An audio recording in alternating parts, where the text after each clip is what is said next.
19h45, la barrière Info Soir. Messieurs, dames, bonsoir et bienvenue à cette nouvelle session d'information du mercredi 23 novembre 2022. Cela dit, poursuite des travaux en séance plénière de la deuxième session ordinaire au titre de l'année 2022, dite session budgétaire. Ce matin, les députés ont voté et adopté le projet de loi portant indemnité et avantages des députés. Le point avec Nafissa Touzakou, Boubacar Souley. Un seul point est inscrit à l'ordre du jour de la deuxième session ordinaire de l'Assemblée nationale au titre de l'année 2022 de ce mercredi 23 novembre 2022. En séance plénière, les députés ont examiné et adopté le projet de loi portant indemnité et avantages des députés. Un projet de loi voté à l'unanimité par les parlementaires. Nous avons donc jugé nécessaire de réécrire la loi de 2011 qui statue sur ces avantages et traitements des députés en l'affinant, parce que n'oubliez pas que désormais l'Assemblée nationale va ouvrir sa gestion à l'ensemble du dispositif du contrôle de gestion des fonds publics et donc par conséquent il faut améliorer notre gouvernance et c'est dans le cadre de cette gouvernance-là que nous avons élaboré ces textes afin de lever toute équivoque sur le traitement qui est fait aux députés. Il s'est agi essentiellement de transférer les fonds normalement affectés dans les chapitres transport pour le chapitre émolument. Il s'est agi aussi de transférer certains fonds qui sont prévus pour les frais de mission dans des chapitres appropriés qui étaient les frais de mandat et les frais de restitution. Voilà essentiellement de quoi il s'agit. Il ne s'est pas agi d'augmenter le salaire de député. Il n'a été ajouté aucun franc au salaire de député. Il est resté le même. Il n'affecte pas le budget de l'Assemblée nationale. Et le député du Niger reste le député le moins payé de la sous-région. 151 voix pour, 0 contre et 0 abstention sur le résultat du vote du projet de loi portant indemnité et avantages des députés. Un projet de loi qui a fait l'objet de vives contestations avant même son vote par la population. Les travaux en séance plénière reprendront le vendredi 25 novembre avec comme ordre du jour examen et adoption de 2 projets de loi portant ratification. L'école militaire supérieure de Niamey a servi de cadre ce matin à la cérémonie de présentation officielle de la compilation des textes légaux régissant le secteur de la défense nationale. Cette compilation en texte en 5 tomes remise au ministre de la Défense nationale et l'œuvre de DECAF Genève sera un financement allemand. Le résumé, c'est avec Adam Soumana sur les images de Alidou Vraiment. La présente cérémonie se veut le couronnement d'une année de labeur initiée par le Centre pour la gouvernance du secteur de la sécurité Genève au profit du ministère nigérien de la Défense nationale. Il s'agit de la présentation officielle de la compilation des textes régissant le secteur de la défense nationale. Une compilation en 5 tomes dont le premier responsable du DECAF Genève, présent pour la circonstance, n'a pas manqué de souligner son importance. La connaissance des textes législatifs et réglementaires qui régissent des domaines de compétences aussi importants et stratégiques que sont la défense et la sécurité constituent la base de l'efficacité dans l'état de droit. Sans une connaissance du cadre légal, il est difficile d'appliquer les standards nationaux et internationaux d'un secteur aussi sensible et stratégique comme la défense et la sécurité. Aujourd'hui, nous sommes réunis donc pour célébrer la conclusion d'un travail de haute importance stratégique pour le gouvernement du Niger et le ministre de la Défense en particulier. A noter que ce travail titanesque a été rendu possible grâce à l'appui financier du gouvernement allemand, dont le diplomate accrédité au Niger se réjouit de l'exemplarité de la coopération liant les 2 pays, basée selon lui sur la confiance. Je pense que quand l'État réclame le monopole de la force, l'État en même temps est obligé de expliquer quelles sont les règles de l'utilisation de la force Et Monsieur le ministre, c'est exactement ce qu'on a fait aujourd'hui. Nous sommes tellement confidents d'avoir un partenaire très très fiable avec le Niger.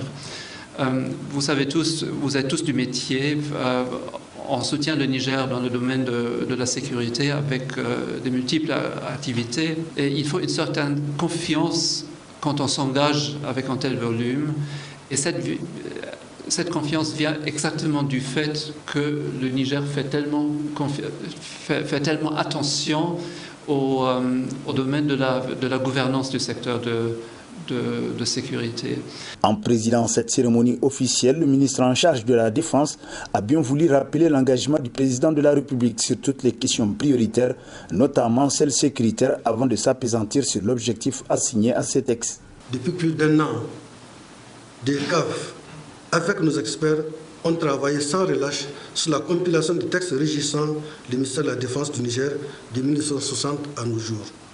Cette compilation vise à fournir aux acteurs de la sécurité et aux citoyens un accès à tous les textes et lois et règlements régissant le dit ministère et servent de base documentaire pour les actions au quotidien et dans le respect des standards nationaux et internationaux. Un site web nouvellement créé permettra d'accéder à tous ces textes en ligne et contribuera à leur plus grande vulgarisation. Ce site donnera en outre toute information ou activité concernant notre ministère, la recherche et le téléchargement de documents relatifs aux différents concours et les résultats de ceux-ci. A noter qu'en dehors des 5 tomes portant sur les textes généraux, l'administration centrale du ministère de la Défense nationale, les forces armées nigériennes, la gendarmerie nationale et les instruments juridiques de coopération militaire, un 6e tome axé sur les recommandations à sanctionner ce travail rentrant dans le cadre du projet accroître la redevabilité du secteur de la sécurité au Niger. Table ronde organisée hier après-midi à Alternative Espace Citoyen en collaboration avec la coopération suisse au Niger. Les débats se sont déroulés autour de la thématique médias et démocratie, force et faiblesse des médias nigériens dans le processus de démocratisation au Niger. Hamza Sakou, Nasser Said. Se passe ce sketch de la troupe théâtrale Alternative Espace Citoyen, retraçant le rôle des médias dans le processus de la démocratisation au Niger, que débute cette table ronde sur la thématique médias et démocratie, force et faiblesse des médias nigériens dans le processus de démocratisation au Niger. Tour à tour, les 3 panélistes, tous issus du monde des médias, ont levé le voile sur le sujet. S'il est indéniable que les médias ont joué un rôle clé dans la démocratisation, il faut maintenant se poser la question, c'était le fait des journalistes, le fait des dirigeants ou le fait du contexte? Parce que dans le cas du sketch qu'on a vu, c'est une perception ou c'est un tableau du contexte actuel. Et lorsqu'on parle du rôle joué, du rôle imminent joué par les médias dans la démocratisation, on parle peut-être d'un autre contexte. L'un dans l'autre, la question qui se pose, c'est les médias ont joué un rôle clé dans la démocratisation. Est-ce que c'est du fait de l'engagement des journalistes ou de leur rigueur? Ou bien est-ce du fait du laisser-aller ou de la rigueur des dirigeants? Ou est-ce le fait du contexte général de l'époque qui était en fait à la démocratisation? Je suis plutôt tenté de croire qu'il y a un peu des doigts. Les médias publics ont tendance à suivre, sinon à être les porte-voix du pouvoir en place. Nous l'avons tous constaté. Chaque fois qu'un pouvoir est là, les médias publics ne se préoccupent que des états d'âme de ce pouvoir-là. Cet état de fait a été favorisé par un manque de cadre juridique réglementant les médias publics. Il est prévu par la Constitution du Niger, à travers le Conseil supérieur de la communication, que les médias publics aient un statut de médias publics. Jusqu'à présent, pas de statut de médias publics. Les gens sont attirés par le gain facile. Chacun veut avoir certaines affinités politiques, ou certains carrément approchent certains lobbies d'affaires pour qu'ils puissent vraiment assurer le quotidien pour bien vivre. Je vous donne un simple petit exemple. Quand vous regardez par exemple le milieu d'affaires, par exemple les compagnies de transport des voyageurs, ils causent des drames de façon régulière. Mais les télés et les radios se sont tus. C'est motouche et bouche cousue. Tout simplement parce que en refusant de donner l'information, ils ont de la publicité en retour. Ce qui est vraiment très regrettable, qui viole vraiment pour moi les règles d'éthique. La pertinence des panélistes n'a pas laissé indifférent le public. Et si on pense que le contexte a beaucoup joué, évidemment, on comprend pourquoi aujourd'hui on a quelques problèmes.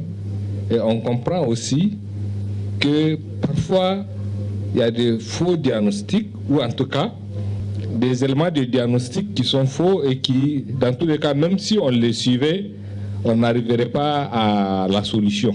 Aujourd'hui, ces médias sont restés donc des médias, des bras propagandistes du pouvoir en place, tout simplement parce que tous les régimes qui se sont succédés ont considéré que ces médias sont des appareils idéologiques qu'ils doivent utiliser à leur compte. Malheureusement, nous n'avons pas un public critique. Pourtant, les médias publics doivent être des médias de service public d'abord.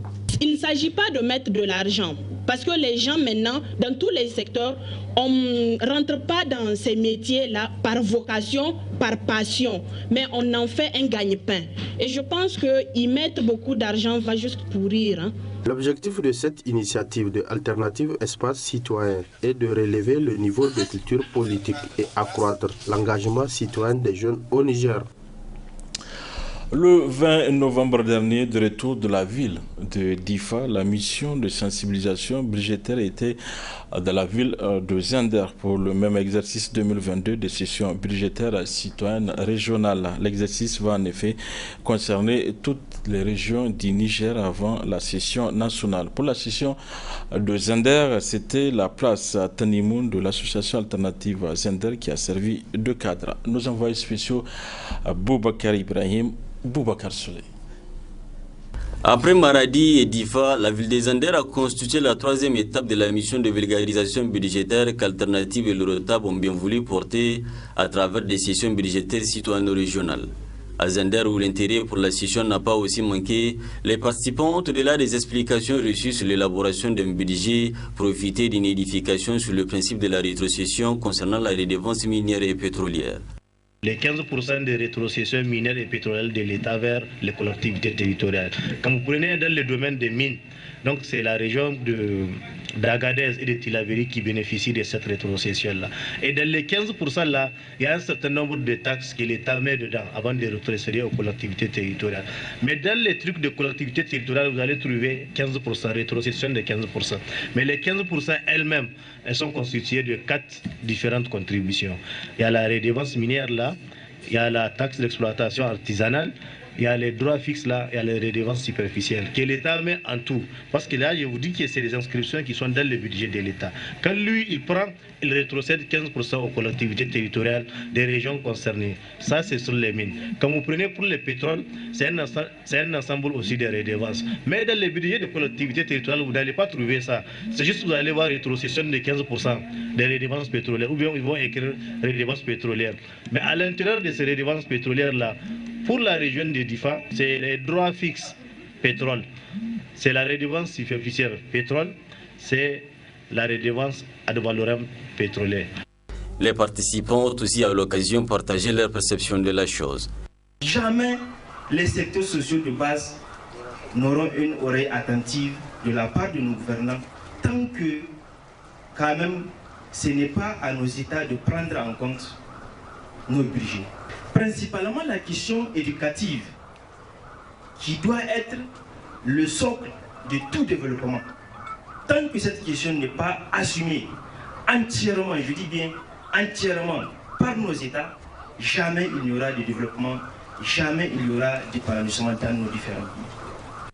Pour sortir de la session des Zender qui a duré presque toute une journée, le directeur au département politique public Alternative a tiré une conclusion générale des 3 sessions.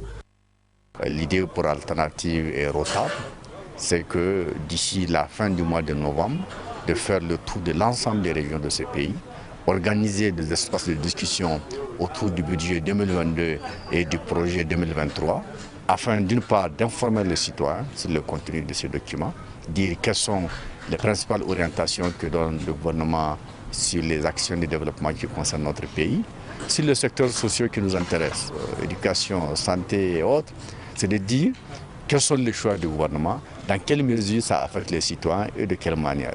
Donc dans ces espaces, nous avons eu l'occasion de faire tous ces débats et ça a été quelque chose d'extrêmement important pour les citoyens. Ça nous a permis de demander leur avis, ça nous a permis de discuter avec eux, de clarifier certaines appréhensions qu'ils ont et on a enregistré toutes les recommandations qui ont été formulées. Je pense qu'on aura l'occasion de partager ces recommandations avec qui des droits, de façon à ce que éventuellement ça soit pris en compte par les tenants du pouvoir. Il faut aussi noter que ces sessions budgétaires de Maradi, Difa et Zander étaient organisées concomitamment à Agadez et Tawa par une autre équipe mobilisée par les deux organisations pour la même cause. Ainsi, l'objectif principal pour Alternative et l'Eurotab dans cette démarche, faut-il le rappeler, c'est de converger vers une perspective d'un budget participatif comme ça se fait ailleurs pour une meilleure prise en compte des préoccupations citoyennes.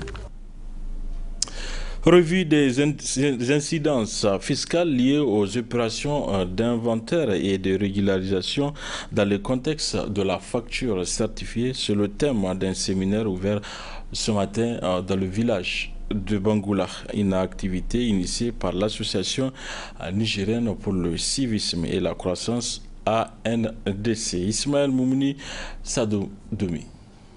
Faire des Nigériens des citoyens modèles, tel est le souci de l'Association nigérienne pour le civisme et la croissance ANDC. C'est dans sa quête d'une culture fiscale citoyenne qu'elle a initié cette activité.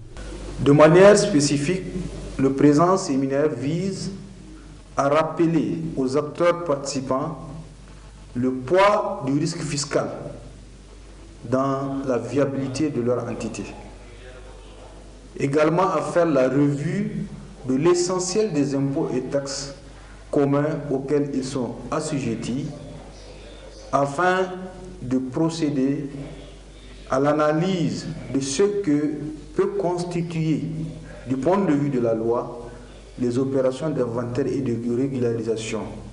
Notamment, nous avons rappelé dans le contexte de la facture certifiée, parce que l'État, en instituant cet outil de contrôle dans le cadre de la mobilisation des ressources internes, particulièrement concernant la TVA, il est admis que désormais, pour qu'une charge soit véritablement déductible dans le cadre du calcul de l'impôt sur les bénéfices, il faudrait que cette charge, la pièce qui la justifie, soit soutenue par une facture certifiée lorsque la pièce justificative relève véritablement d'une facture concernant un prestataire ou un fournisseur dont le régime d'imposition l'exige. Revue des incidences fiscales liées aux opérations d'inventaire et de régularisation dans le contexte de la facture certifiée, tel est le thème de cette activité. À la fin, nous estimons que, comme tout atelier ou séminaire, le partage d'expériences serait la bienvenue parce que chaque entité participante a des préoccupations particulières que l'autre n'a pas et que certains ont vécu des contrôles fiscaux qui ont mis à leur charge des montants exorbitants qui en réalité avaient peut-être même causé potentiellement des tensions de trésorerie. ANDC est une organisation de la société civile très active au Niger car elle est même à la base de la création de la journée nationale du contribuable. Cérémonie séjour de mise en service du tout nouveau centre d'assistance à Canal Plus Niger. Il s'agit à travers ce centre mis en service en collaboration avec des partenaires de recueillir les différentes préoccupations que peuvent émettre les abonnés Canal Plus. La cérémonie s'est déroulée au siège de Canal Plus en présence de plusieurs invités. Boubacar Ibrahim, Nasser Sedou. C'est dans le but de renforcer la proximité avec sa clientèle que Canal+, en collaboration avec ses partenaires, a entrepris à travers la mission Apollo un centre d'assistance appelé Call Center pour mieux appréhender leurs préoccupations. Il s'agit à travers ce centre dont l'expérience a déjà été testée ailleurs, de rester à l'écoute des clients pour signaler des problèmes et même demander des renseignements sur les opportunités et les différents abonnements existants sur Canal+. Canal+ International s'est engagé à mettre ses abonnés au cœur de ses préoccupations, en créant la direction de l'expérience client en Afrique, représentée dans toutes les filiales, pour déployer un réseau de centres d'appel performants avec des ressources de qualité, des ressources humaines de qualité, d'importantes technologies digitalisées et un parterre de partenaires informatiques et télécoms. Tout cet écosystème fut mobilisé pour vous présenter ce tout nouveau centre d'appel au Niger. Il s'agit d'un environnement pensé et organisé rien que pour nos abonnés. Il se caractérise par l'écoute et l'empathie de nos 25 téléconseillers et 3 superviseurs, un chargé d'écoute et un formateur présent aujourd'hui sur les plateaux du centre d'appel de Canal+ Niger, recruté au Niger puis formé par des experts afin de vous offrir une expérience client inédite. Le centre d'appel de Canal+ Niger est désormais disponible au 24/24 à partir de tous les opérateurs de téléphonie mobile et du fixe au Niger, et a pour objectif de prendre en charge les requêtes, les réclamations des abonnés via les appels entrants et le digital, notamment sur les réseaux sociaux, mais aussi pour les aider à ne rater aucun de leurs programmes favoris, et ce en émettant des appels sortants. Le premier responsable du dit centre n'a pas aussi manqué de se livrer en ces termes. Nous voyons aujourd'hui à l'origine de ce projet Apollo, qui a nécessité l'implication du groupe Colmi à travers ses différentes filiales présentes dans la sous-région, en Mali, au Sénégal, en Guinée et en Côte d'Ivoire. Mais aussi le groupe Canal qui nous a fait encore confiance pour qu'aujourd'hui nous soit confiée cette mission tellement importante qui consiste à gérer la relation client et à travers laquelle l'expertise et l'expérience de Colmi permettra aujourd'hui aux abonnés Canal du Niger d'avoir un interlocuteur direct qui pourra aujourd'hui les assister dans la langue locale, aussi bien pour les requêtes, comme l'a si bien dit le directeur dans son énoncé. A noter enfin que depuis un certain temps, Canal+ multiplie les initiatives pour faciliter l'accès à ces prestations. Ainsi, c'est par une visite guidée du tout nouveau centre que la cérémonie a pris fin.